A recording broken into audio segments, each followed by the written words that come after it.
জ্বলে গেল। কি হলো পৃথ্বী, বিরক্ত হচ্ছ কেন? হ্যাঁ, বিরক্ত হব না? এই রাতের বেলা ফাঁকা মাঠে ঘাসের জঙ্গলের ওপর এই মশার কামড় খেয়ে বসে আছে। কি কারণ সেটাও তো তোমাকে জিজ্ঞাসা করলে তোমার কারণ উত্তর পাচ্ছি না। সমক আমার কথা শুনে হো হো করে হেসে ওঠে, তারপর নিজেকে সামলে বলে, ভায়া, সবসময় সবকিছুর জন্য যে কারণ থাকবে তা তো নয়। হ্যাঁ মানছি, তোমরা ভাবো যে আমি গোয়েন্দা, তাই আমার সমস্ত কাজের পেছনেই একটা কোনো কারণ থাকে, তাই তো? কিন্তু বিশ্বাস করো, সেটা আজকের ক্ষেত্রে অন্তত খাটে না। আমি অবাক হয়ে জিজ্ঞাসা করি, তাহলে? সমক ঘাসের ওপর চিত হয়ে শুয়ে হাত দুটোকে মাথার পেছনে মুড়ে আকাশে নক্ষত্রদের দিকে তাকিয়ে বলে, আজ বড় নিজের ছোটবেলার কথা মনে হচ্ছে পৃথ্বী। সেই বন্ধুদের সাথে গাছ চড়া, পুকুরে স্নান করা, মাঠে খেলে বেড়ানো, আর কি সমুখ, আর কি সমুখ, আর রাতের বেলায় আকাশে তারাদের দেখা, আর শুধু দেখা নয়, তার সাথে গুণা। সেটা একদম ঠিকই বলেছ ভাইয়া। ছোটবেলার স্মৃতি চিরকালই অমর হয়ে থাকে আমাদের চিন্তার রাজ্যে। আর সেই জন্যই তো আমি আজ ঠিক করি আমার কিছুটা সময় আমার বাল্যবন্ধুর সাথে এই নিরিবিলিতে একটু কাটাবো। বুঝলে হে লেখক? এরপর আমাদের কারোর মুখে কোনো কথা নেই। আমি অন্ধকারে নক্ষত্রের আলোয় লক্ষ্য করলাম সমক এক দৃষ্টিতে তাকিয়েছে মহাশূন্যের দিকে। তার ঠোঁটের কোণে এক মনোগ্রাহী হাসি। তার মানে সে এখনো তার ছোটবেলার স্মৃতি রোমন্থন করছে। কতক্ষণ এভাবে কাটল ঠিক জানি না। হঠাৎ সমক তার হাতগুলির রেডিয়াম ডায়ালটার দিকে তাকিয়ে বলে, ওহো পৃথ্বী, অনেক রাত হলো যে ভায়া, এবার বাড়ি ফেরা যাক। অগত্যা আমরা মাঠ থেকে উঠে বাড়ির পথে হাঁটা দিলাম। রাস্তায় আস্তে আস্তে সমক বলে, তাহলে লেখক মশাই, আজকের অ্যাডভেঞ্চারটা কেমন লাগলো? আমি বলি, খারাপ কি করে বলি বলো তো সমক? তবে মশার কামড়টার জন্য স্মৃতির প্রেক্ষাপটে হাবুডুবু খেতে পারলাম না মায়া। মাঝে মাঝে মশার কামড়। এই বলতে বলতে সমক কেমন যেন আনমনা হয়ে যায়, একেবারে চুপ করে যায়। আমি বুঝতে পারি নিশ্চয়ই কিছু একটা সমস্যা হয়েছে। আমি হাঁটা থামিয়ে জিজ্ঞাসা করি, কি হলো সমক? কিছু সমস্যা? সমক এবার অন্ধকার গলির এক কোণে দাঁড়িয়ে চোখ বুজে বলে, এখন কোনো কথা নয় পৃথ্বী, একটু একটু চুপ করো। সমক যে কোনো কিছুর সমস্যা আজ করেছে সেটা বুঝতে পেরে আমি চুপ করে গেলাম। মিনিট দুয়েক এভাবে থাকার পর হঠাৎ সমক বাঁ দিকে একটা অন্ধকার গলির দিকে হাঁটা লাগায়। আমি তাকে কোনো প্রশ্ন না করে তার পিছু যেতে থাকি। কিছু দূর যাওয়ার পরে আচমকা এক জায়গায় দাঁড়িয়ে পড়ে সমক। আমাকে প্রশ্ন করে, আচ্ছা পৃথ্বী, তুমি কোনো মানুষের করুণ শব্দ শুনতে পাচ্ছ? আমি খুব মন দিয়ে চুপ করে দাঁড়িয়ে সবকিছু শুনতে থাকি। সমক তো একদম ঠিক কথা বলছে। হ্যাঁ এই তো, হ্যাঁ এই তো, আমিও তো পারছি বসে একটা করুণ আর্তনাদ। আমি সমককে বলি, হ্যাঁ সমক, তুমি খুব আস্তে। সমক এবার আবারও একটা সরু গলিকে লক্ষ্য করে হাঁটা লাগায়। কিছু দূর যেতেই অন্ধকারে লক্ষ্য করি এক বৃদ্ধ ভদ্রলোক রাস্তার উপর শুয়ে খুব করুণ সুরে সাহায্যের জন্য ডাকছেন। আমরা দুজনে সেদিকে লক্ষ্য করে ছুটে যাই। সমক তার কাছে গিয়ে কি বলে, পৃথ্বী, মোবাইলের আলোটা জ্বালাও তো।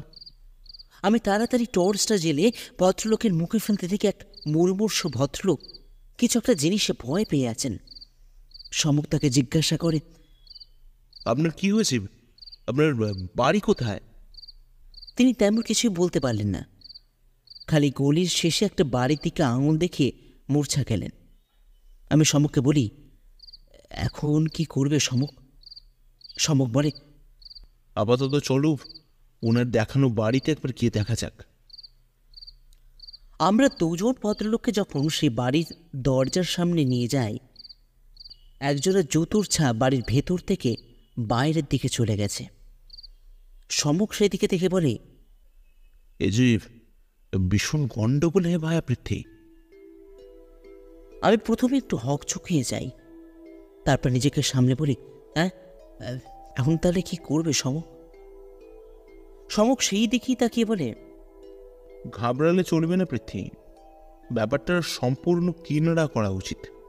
চলো সামনে চেয়ারটাকে অন্যকে বসানো যাক, ভদ্রলোক ওখানকে বসিয়ে দেখি ব্যাপারটা কি। আমরা দুজন সমুখের কথা মতন অচেতন হয়ে যাওয়া ভদ্রলোককে চেয়ার ওপর বসিয়ে স্থির করি বাড়িটা একবার চারিদিকে ঘুরে দেখব। সমুখ বলে, পৃথ্বী, ওনার জ্ঞান ফেরানোর চেষ্টা করা উচিত, না হলে বিষয়টা পরিষ্কার হচ্ছে না।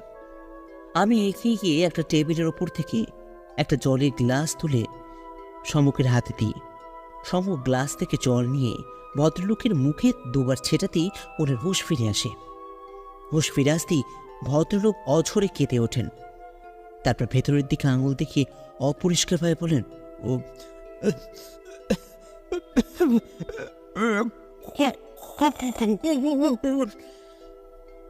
সমুখ এক মুহূর্ত দেরি না করে অন্ধকার ঘর লক্ষ্য করে ছুট লাগায়। আমিও তার পেছন পেছন এগিয়ে যেতে থাকি। কিন্তু এ কি, এই যে মহা সর্বনাশের ব্যাপার! দেখি অন্ধকার ঘরের মধ্যে এক বয়স্ক ভদ্রলোক মৃত অবস্থায় পড়ে আছেন, আর তার মাথা থেকে রক্তের ধারা গোটা বিছানাটাকে রক্তে সিক্ত করেছে। আমি এটা দেখার পর কেমন জানি নিঃশব্দ হয়ে দাঁড়িয়ে থাকি। এদিকেই সমুখ ঘরের আলো চেড়ে লাশটাকে ভালো করে পর্যবেক্ষণ করতে থাকে। কিছুক্ষণ দেখার পর সে বলে, পৃথ্বী, কিছু প্রশ্নের উত্তর পাওয়া খুব দরকার, একবার চলো তো আমার সাথে। আচ্ছা সমুখ, এখন কি করবে তুমি? সমুখ আমার প্রশ্নের কোনো উত্তর না দিয়ে সিঁড়ে বেরিয়ে যায় সে ভদ্রলোককে লক্ষ্য করে। তারপর ভদ্রলোককে গিয়ে প্রশ্ন করে, আপনার নাম কি? ভদ্রলোক কেমন জানি অন্যমনস্ক হয়ে বসেছিলেন।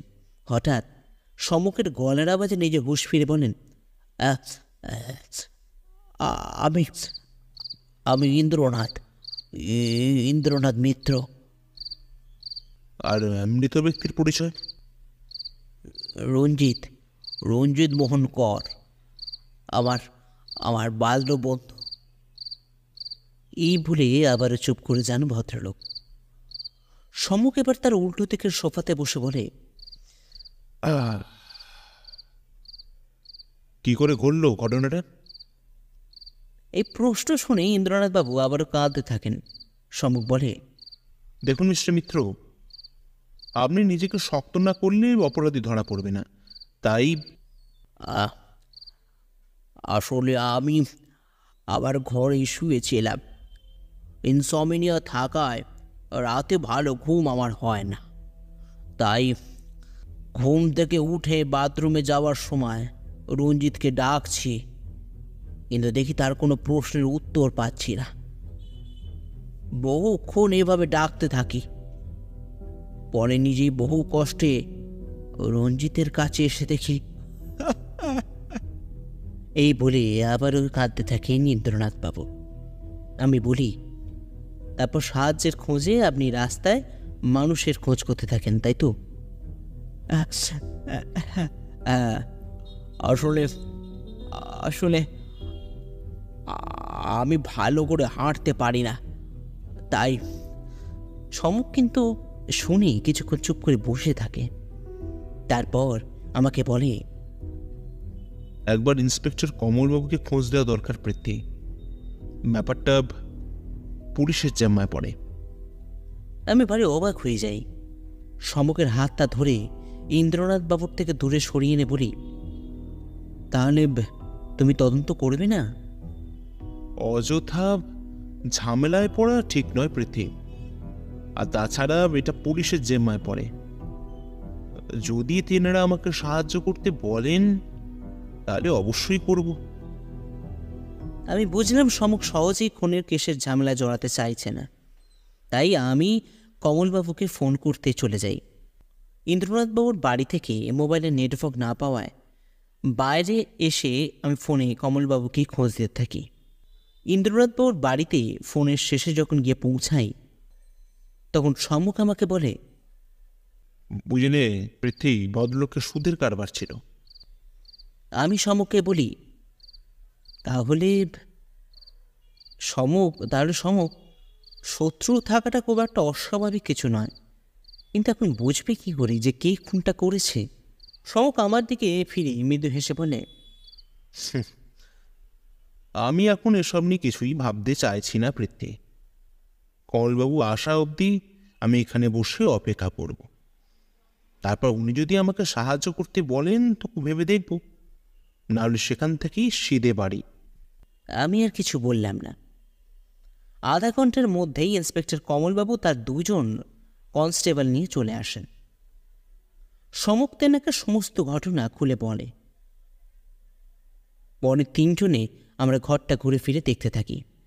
ঘর দেখা হয়ে গেলে ইন্দ্রনাথবাবুর কাছে ফিরে এসে প্রয়োজনীয় তথ্য নিয়ে জিজ্ঞাসা করে সমককে বলেন, আচ্ছা সমকবাবু, আপনি কি বুঝছেন বলুন তো ব্যাপারটা? সমক বলে, কিছুই না। কিছুই না? সে আবার কেমন কথা? আপনার মতন দুধে গোয়েন্দা যদি এরকম কথা বলেন তাহলে কি করা যায় বলুন তো?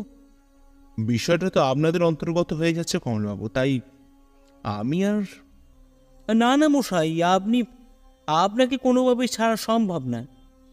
আপনাকে কেসটা দেখতেই হবে, আর প্রয়োজনীয় পারিশ্রমিক সরকার পক্ষ থেকে আপনাকে পাইয়ে দিতে হবে।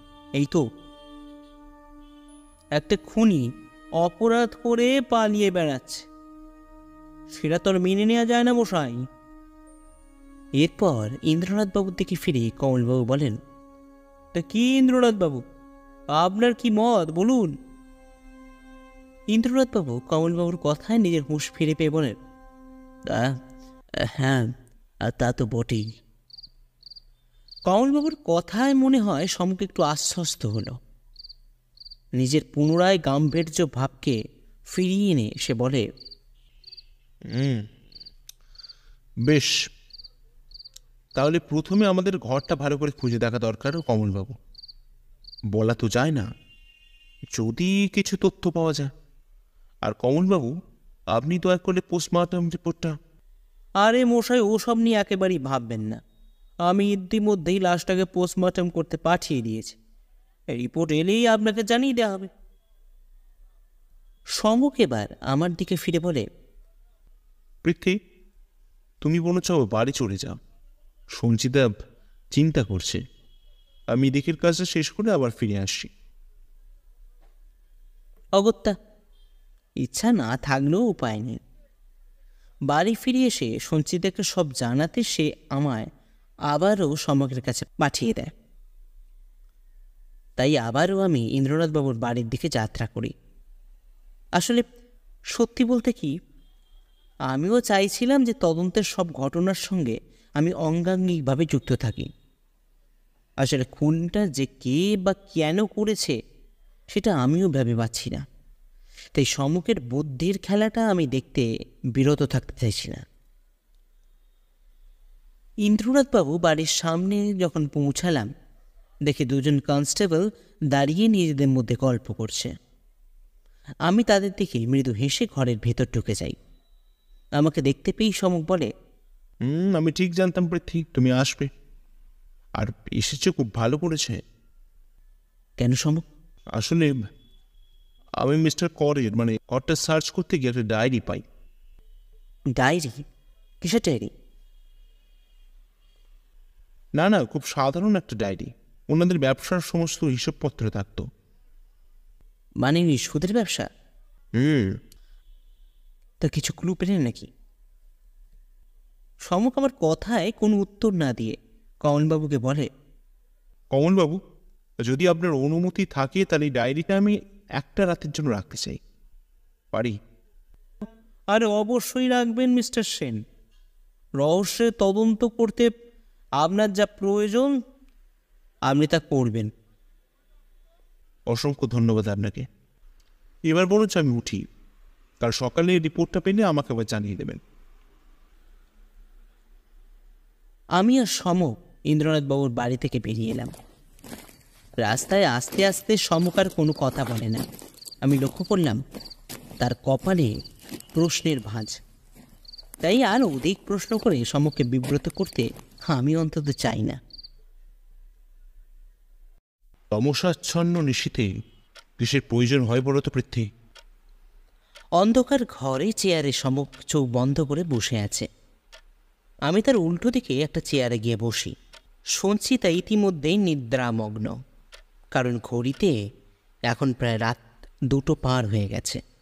আসলে ইন্দ্রনাথবাবুর বাড়ি থেকে ফিরতে অনেকটি রাত হয়ে যায়। আর তারপর খাওয়া দাওয়া শেষ করে সমগ্র ডায়েরিটা পড়তে ব্যস্ত হয়ে পড়ে। এদিকে 2 দিনের মধ্যে প্রকাশকের হাতে গল্প তুলে দেওয়ার কথা আমার। তাই রাত জেগে লেখালেখি করার অভ্যেসটা আমার আগে থেকেই ছিল। মাঝরাতে নিজের ঘর থেকে বেরিয়ে এসে দেখি সমক এভাবে বসে আছে। হয়তো আমার পদধ্বনি পেয়েই সে এরকম প্রশ্ন করে।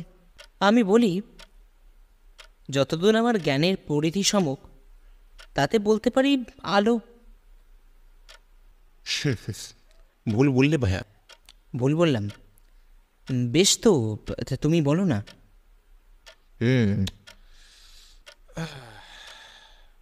একটা সুন্দর ভাষ্য গল্পের। ভাষ্য গল্প? হ্যাঁ, এটা একদম সত্যি কথা বলেছো তুমি। এবার আমি জিজ্ঞাসা করি, আচ্ছা, কেসটা কিছু এগোতে পারলে? আর ওই ডায়েরিটা থেকে কিছু পেলে নাকি? আরে থামো থামো পৃথ্বী, কি বলছো? এত গুটুপাটি করলে হোঁচট খেয়ে যে পড়ে যাবে। না, আসলে আমার মাথার ভেতরে অনেকগুলো প্রশ্ন তৈরি হচ্ছে, তাই। তাই বুঝি? আচ্ছা বেশ, তাহলে শুনি, কি প্রশ্ন? এই ধরো, যেমন বাইরে সদর দরজা খুলে কোন ঢুকলো কী করে? আর বাইরে থেকে কেউ ঢুকে পড়বে, আর ইন্দ্রনাথবাবু তার বন্ধু রঞ্জিতবাবু কিছু আওয়াজই পাবেন না। সেটা কেমন যেন একটু অদ্ভুত লাগছে না? পৃথ্বী, একদম ঠিকই বলেছ। সেটা আমিও ভেবেছি। তবে তবে ওর চেয়েও বড় সমস্যা হলো, খুনটা করলো কে বা কেন? আচ্ছা, তুমি ডায়েরিটা থেকে কিছু জানতে পেরেছ? এবার ও চেয়ার ছেড়ে উঠে জানালার সামনে দাঁড়িয়ে বলে, না, সেরকম কিছুই নয়। ওনাদের ব্যবসার হিসেবের খাতা মাত্র, খুবই সামান্য। তবে কি সমক? আসলে ওখানে একজন ভদ্রলোকে প্রায়ই ওনাদের থেকে অর্থ নিতেন, কিন্তু তার অর্থ ফেরানোর তারিখটা ডায়েরিতে খুঁজে পেলাম না। ভারী অদ্ভুত তো। তার মানে তো এটাও হতে পারে যে ভদ্রলোক প্রতিহিংসা নেবার জন্য ফোন করতে পারেন। হতে পারে, আবার নাও হতে পারে। এখন কিছুটা অনুসন্ধান আর সময়ের অপেক্ষা। তা সে ভদ্রলোকের নাম কি? পি কে মাথুর। আচ্ছা, ওনার ঠিকানা বা ফোন নাম্বার তুমি কিছু পেয়েছো নাকি? পেয়েছি তো বটেই। তবে উনি যদি খুন করে থাকেন, তাহলে কি আর আসল পরিচয় ফাঁস করে রাখবেন? সেটা তুমি ঠিকই বলেছো সমক। তবে একটা আলোর কিরণ কিন্তু আমি পেয়েছি পৃথ্বী। কিরকম? যেহেতু মাথুরবাবু বারবার অর্থ সুদের হারে ধার নিতেন, তাই ওনার ঠিকানা বা ফোন নাম্বার সঠিক নাও হতে পারে। তাহলে তুমি এখন কি করবে ভাবছো? আপাতত একটা সলিড ঘুম দরকার পৃথ্বী। কালকের দিনটা যথেষ্ট খাটুনির হতে চলেছে। এরপর আমার দিকে ফিরে বলে, তাই চলো চলো শুয়ে পড়া যাক। কাল কান্তার মোড়ো পেরোতে হবে ভায়া। আমি মজা করে বলি, কান্তার মোড়ো তো বটে, সেখানে আবার কণ্টকপূর্ণ।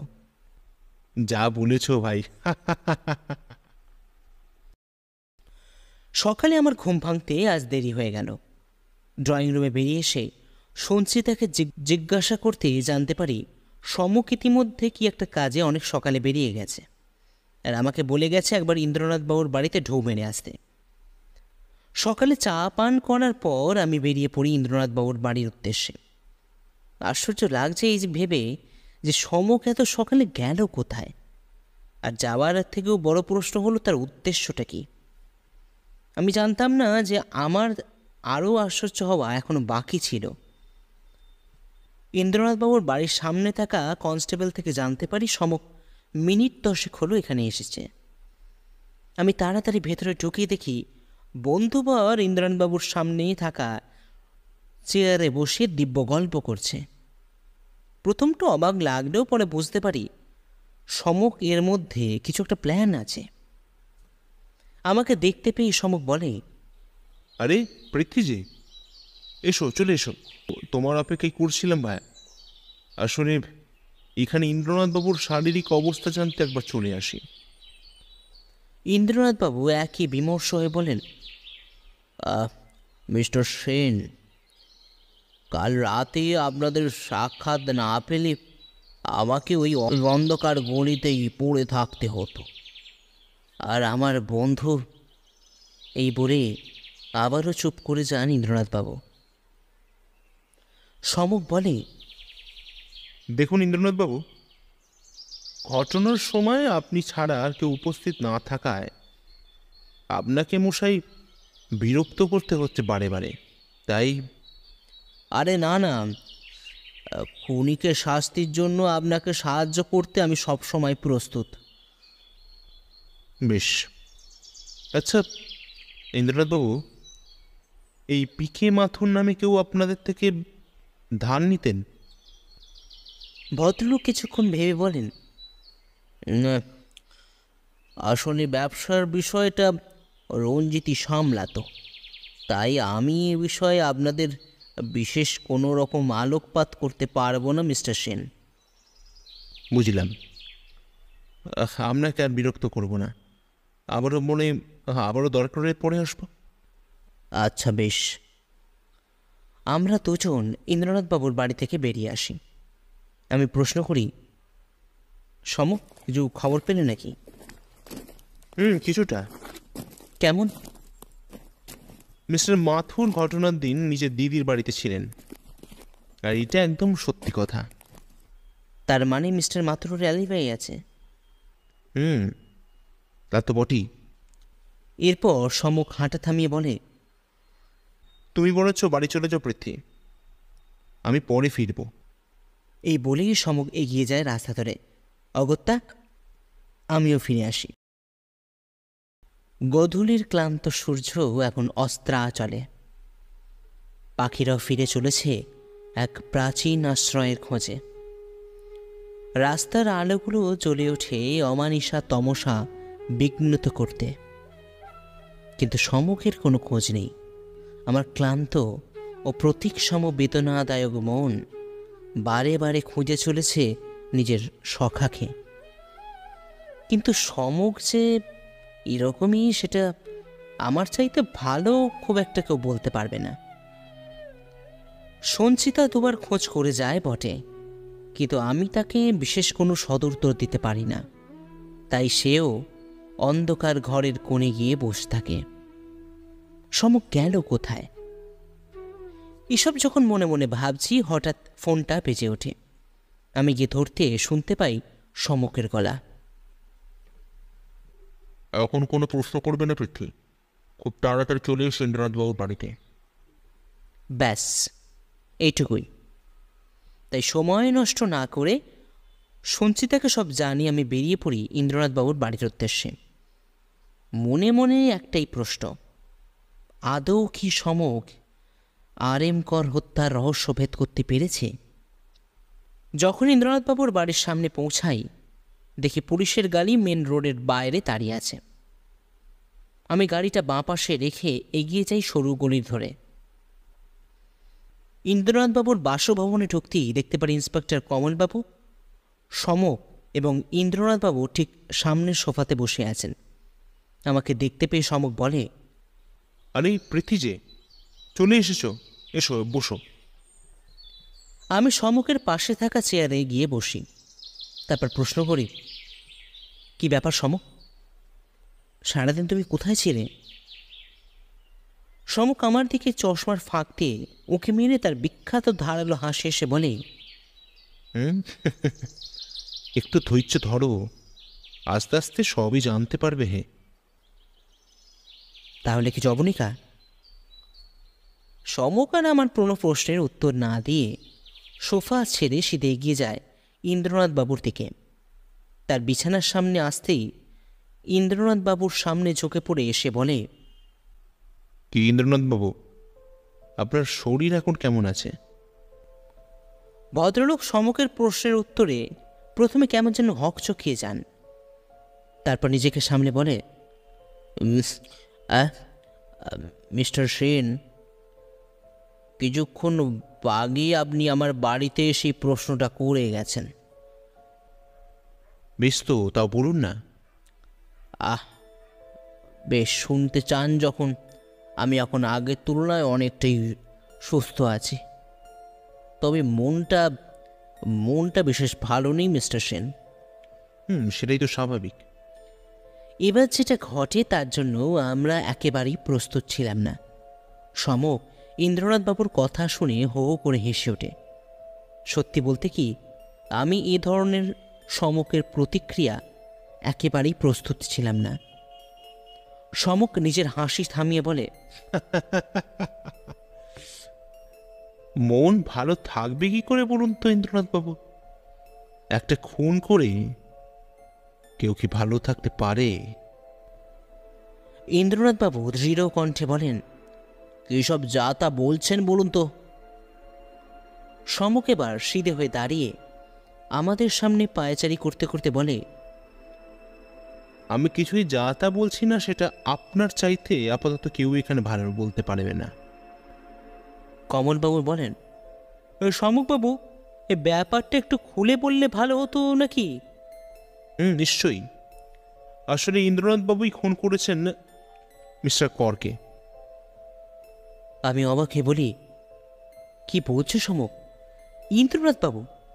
হ্যাঁ পৃথ্বী, আসলে রঞ্জিতবাবু ইন্দ্রনাথবাবুর ভালো বন্ধু হলেও ওনার একটা বিশাল দোষ ছিল। দোষ? কিরকম? এই বাড়িটা আসলে রঞ্জিতবাবুর।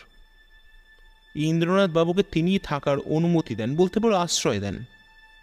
বাল্যবন্ধু হওয়ার তাগিদে এবং দুজনেই অবিবাহিত হওয়ায় একে অন্যের সাথে সময় ভালোই কাটাচ্ছিলেন। কিন্তু মাঝখানে বাদ সাধল রঞ্জিতবাবুর একটা সিদ্ধান্ত। সিদ্ধান্ত? কিসের সিদ্ধান্ত? বেশ কিছুদিন ধরে ওনাদের এই টাকা সুদের ব্যবসাটা খুব একটা ভালো চলছিল না। সুদের টাকা ধার তো লোকেদের ওনারা দিতেন, কিন্তু টাকা আদায় করতে খুব বিপত্তির মধ্যে পড়ছিলেন রঞ্জিতবাবু। বয়সের ভারে যা রঞ্জিতবাবুর পক্ষে একেবারেই পেরিয়ে ওঠা সম্ভব হচ্ছিল না।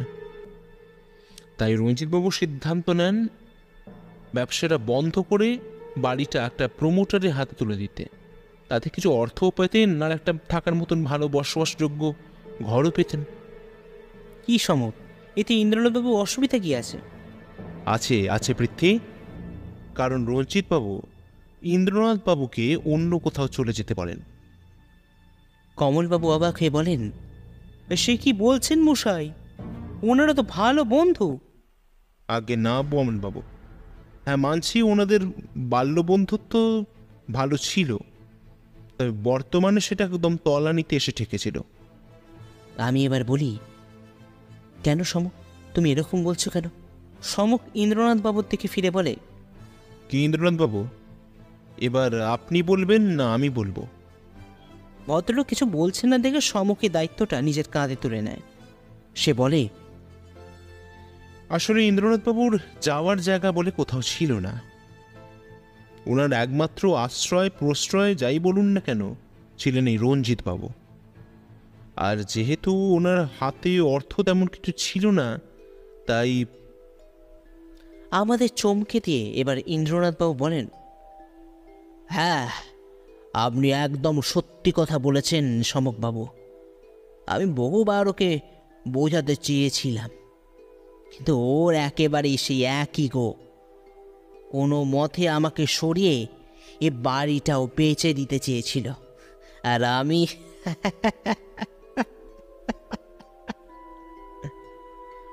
আর সেই জন্যই আপনি খুন করেন। হ্যাঁ, করেছি আমি, কিন্তু কিন্তু এতে আমার কোনো অনুশোচনা নেই মিস্টার সেন, কোনো অনুশোচনা নেই। আমি এবার বলি, কিন্তু সম,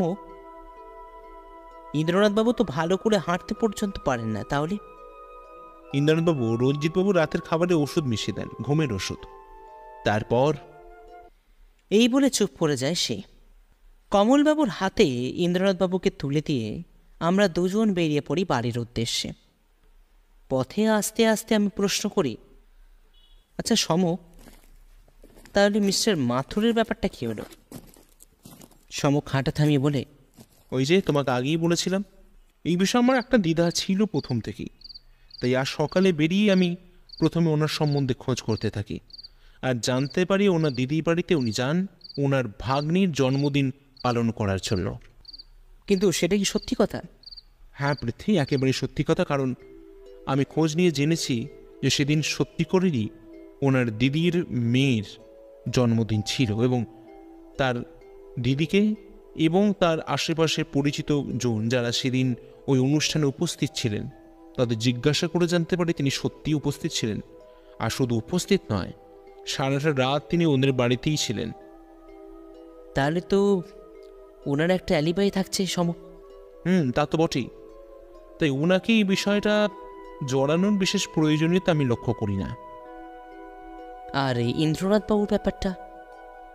ওটা বলতে পারো একটা তুক মাত্র। যখন দেখি মিস্টার মাথুরও ছাড় পেয়ে গেলেন, তখন আমার সন্দেহটা ইন্দ্রনাথবাবুর ওপর পড়ে। তারপর বাকিটা ইতিহাস। এবার বাড়ি চলো পৃথ্বী। সমক হাঁটা লাগালেও আমি একটা চিন্তায় মগ্ন হয়ে পড়ি। হুঁশ ফেরে সমকের ডাকে। সমক আমার কাছে ফিরে এসে বলে, কে পৃথ্বী, দাঁড়িয়ে গেলে কেন? আমি এবার বলি, আচ্ছা সমক, যদি আমাদেরও। আমি আবার চুপ করে যাই। সমক হেসে বলে, যদি আমাদের বন্ধুত্বের পরিণতির কথা ভাবছো, তাই তো সখা? হ্যাঁ, না, হ্যাঁ সমক, আসলে এরকম শুনলে ভারী ভয় লাগে। ধুর পাগল, এসব তোমার মনে দুর্বলতা। জানো তো, যে সমস্ত মায়েদের সন্তান মারা যায়, অন্য মায়েরা ভাবে এই বুঝি আমারটা অমূল্য। আসলে এগুলো একটা দুর্বলতা, মনের প্রবৃত্তিকে বশ করতে না পারার একটা ছাপ, একটা মায়া বলতে পারো। বন্ধুত্ব কাকে বলে জানো? যেখানে কোনো চাওয়া পাওয়া থাকে না, শুধু থাকবে একে অপরের প্রতি ভালোবাসা, সম্মান এবং অ্যাডজাস্টমেন্ট, যেখানে আমরা একে অপরে ভালো চাইব। আশা করি তুমি আমার খারাপ চাইবে না, কি বলো? আমার কাঁধে হাত রেখে গম্ভীরভাবে সে বলে, আর একটা কথা ভাই, তোমার বোন মানে আমার স্ত্রী সঞ্চিতা আমার কাছেই আছে, তাই খারাপ চাইলে আমাদের হাসির আওয়াজে ভরে উঠেছে চারিদিক। অন্ধকার তমসাচ্ছন্ন গলিতে এখন শুধুই আমাদের হাসির আলোর খেলা। আর হবে নাই বা কেন, আমাদের দুই বন্ধুদের প্রাণের ছোঁয়ায় বদ্ধ গলির মধ্যেও এখন রামধনুর খেলা।